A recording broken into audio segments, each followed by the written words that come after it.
Hear your favorite NFL legends sharing their stories and insights every week, right here on Thursday Night Tailgate with Chris Mascaro and Bob Lazari. Take it away, guys. Once the door is locked, there's no way out.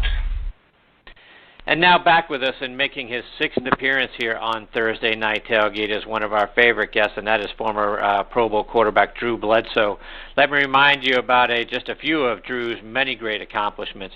He played his college ball at Washington State, where in his junior season, 1992, he led the Cougars to a 9-3 record and won the Copper Bowl over Utah. And in that game, he set the single-game passing record at Washington State with 476 yards passing.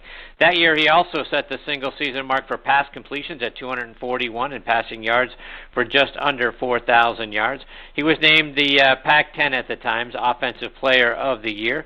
He was a first-round draft pick, the number one overall selection by the New England Patriots in 1993, was a four-time Pro Bowler. He led the league from played in the league from 1993 to 2006 with the Patriots, Bills, and Cowboys.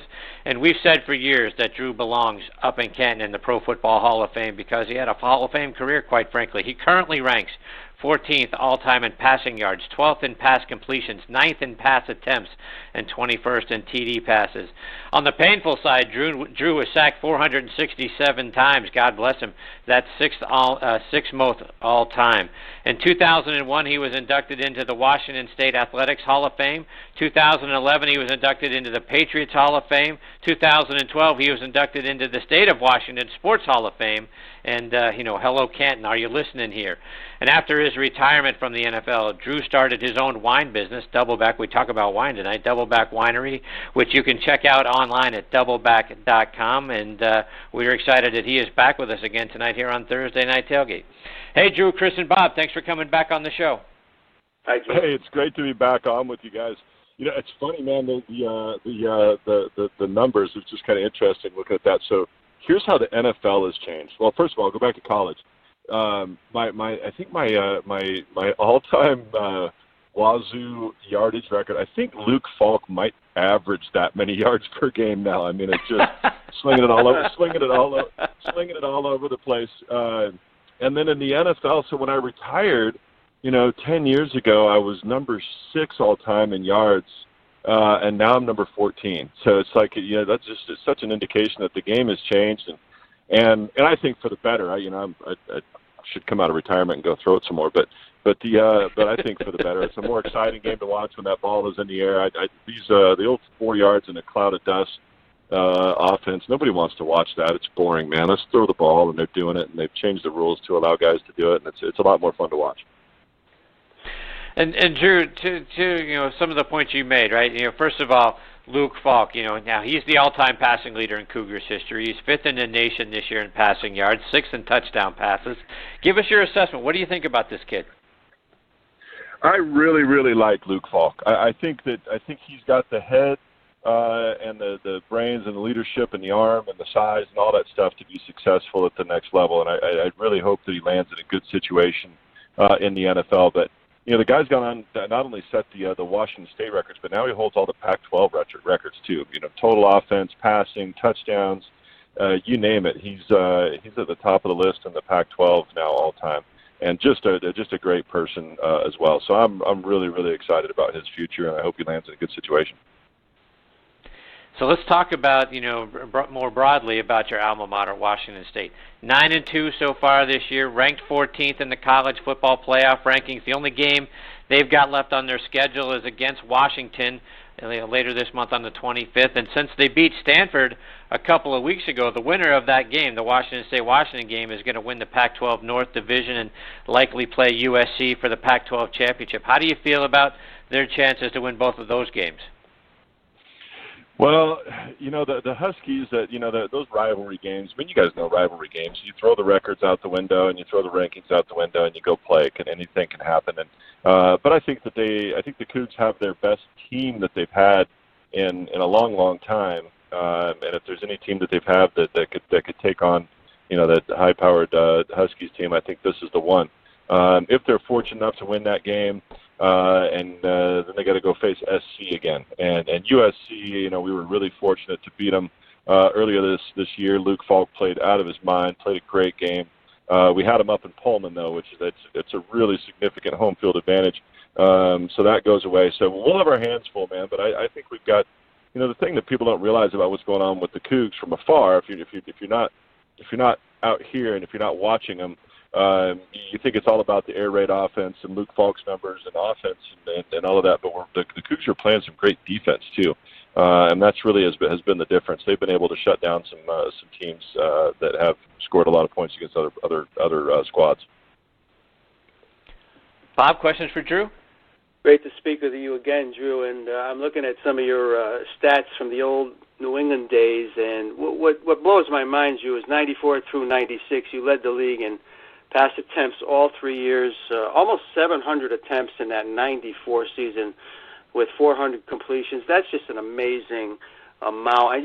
Going into that season, Drew, did you have any inkling that you would be putting the ball up that much with a Parcells? Well, it's more of a Ray Perkins offense. Tell me about that year 94. Well, we came into the season, and I'm certain that that's not how they intended for the season to go.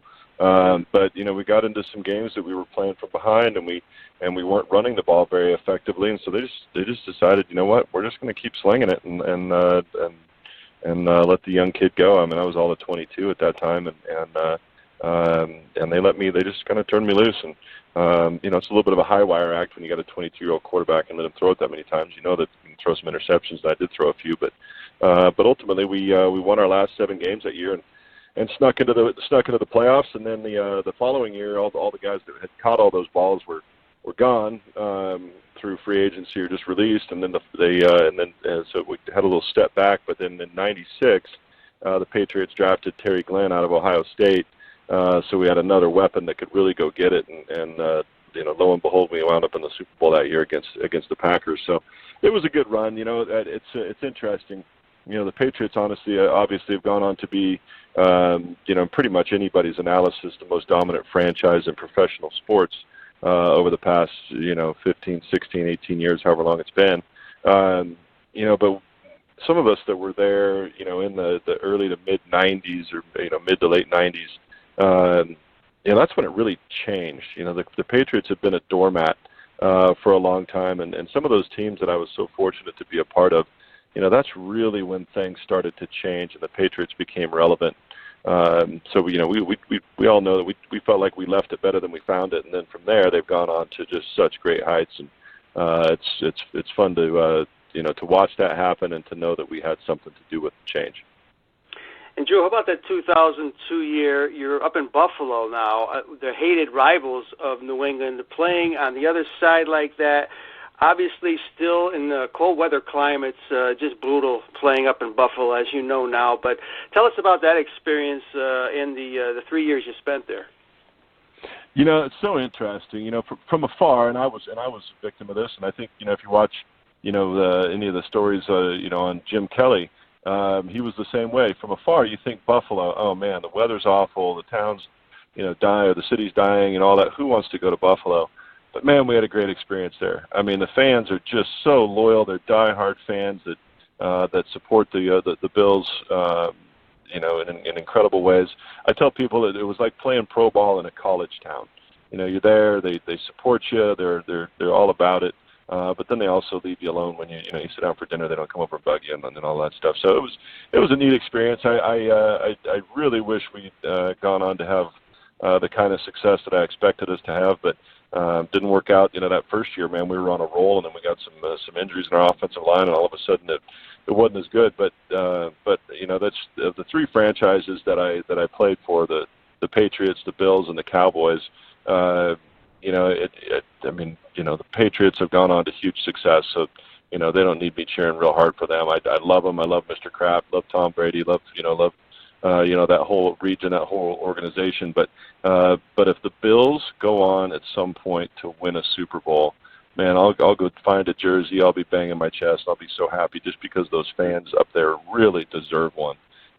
They've been so loyal. They went through 4 straight Super Bowl losses.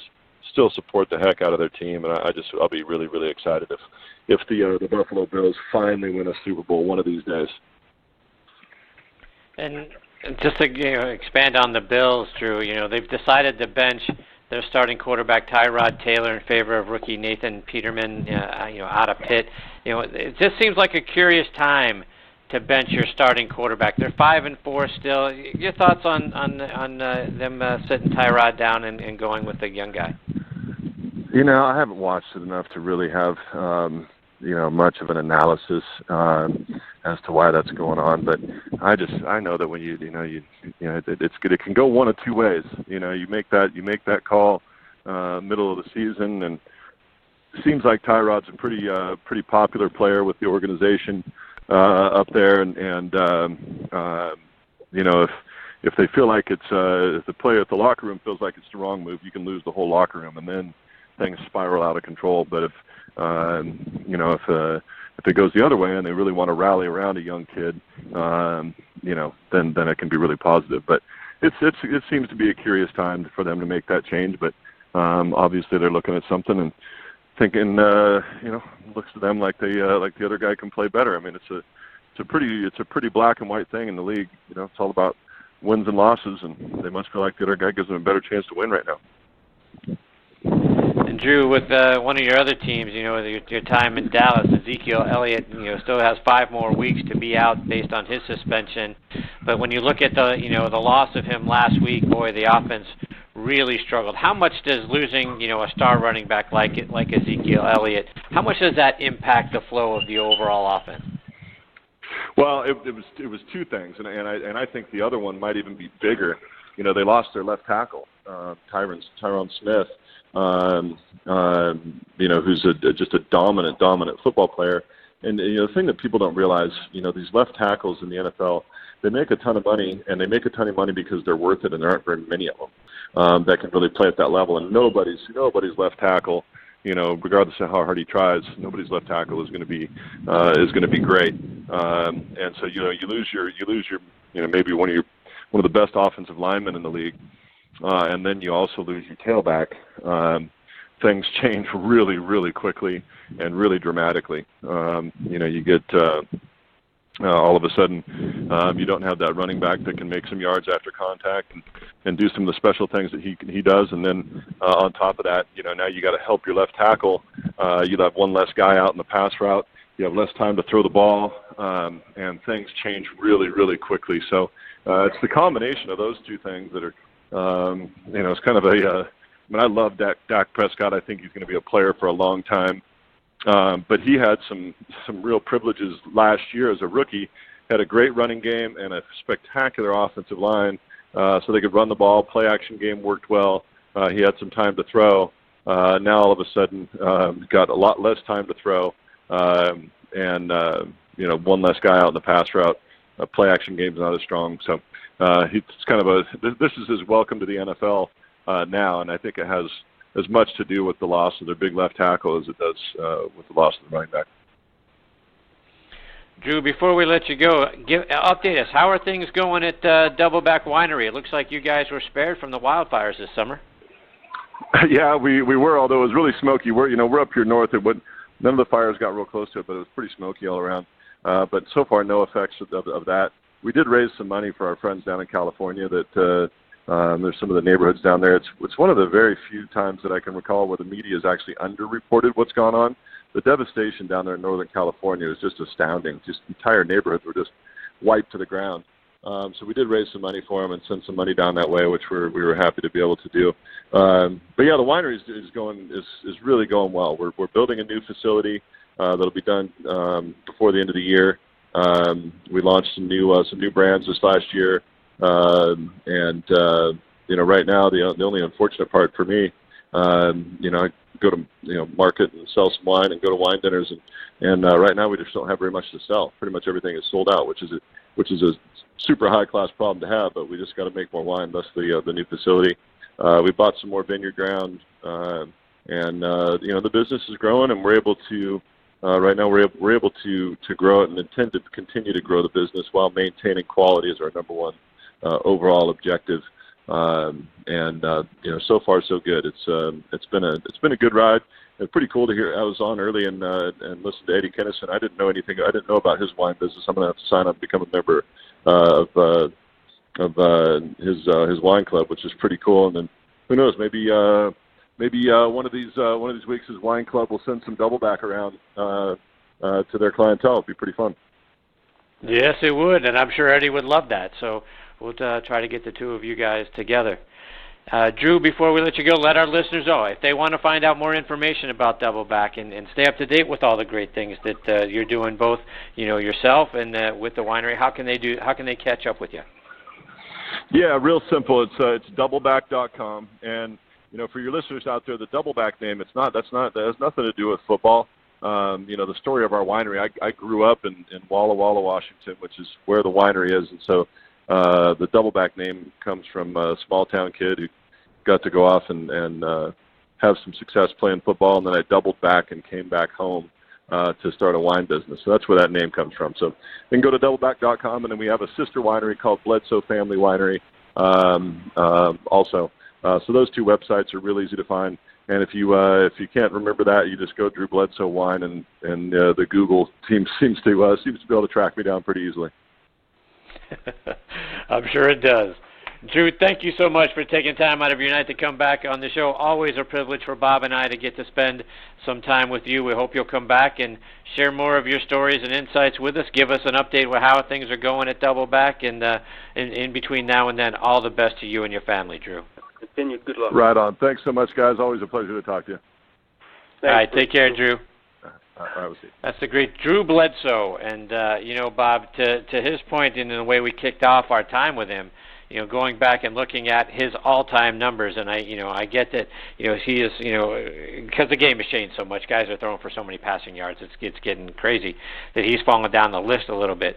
You want to talk about a guy whose career deserves to be up in Canton with all the passing yards and the completions and where he was, during, the game was a little bit different back when Drew played, but think about a guy who was in the top 10 all-time when he retired in passing yards and touchdowns and everything else. We said this about Richmond Webb, right? How those two guys are not in the Pro Football Hall of Fame is just a mystery. That's a good point, Chris. People here in New England remember him fondly because you got to remember those New England teams back then. Maybe half of the teams that Drew played with were good teams. I mean, he played with some not so good teams, but the numbers he put up, that '94 year that I alluded to, Chris, almost 700 attempts. 400 completions, not attempts, 400 completions. He led the league in everything. I mean, yards, even interceptions. But, I mean, he was throwing the ball so much. I remember my father saying, this guy's 700, his arm's going to fall off. It's that kind of year. And my father loved passers, so it was right up his alley. But 3 years in a row, over 600 attempts. It was like nothing we've ever seen here in the tri-state areas. So I'll always have fond memories, but as far as the guy to control the football, he was right up there. Yes, he was.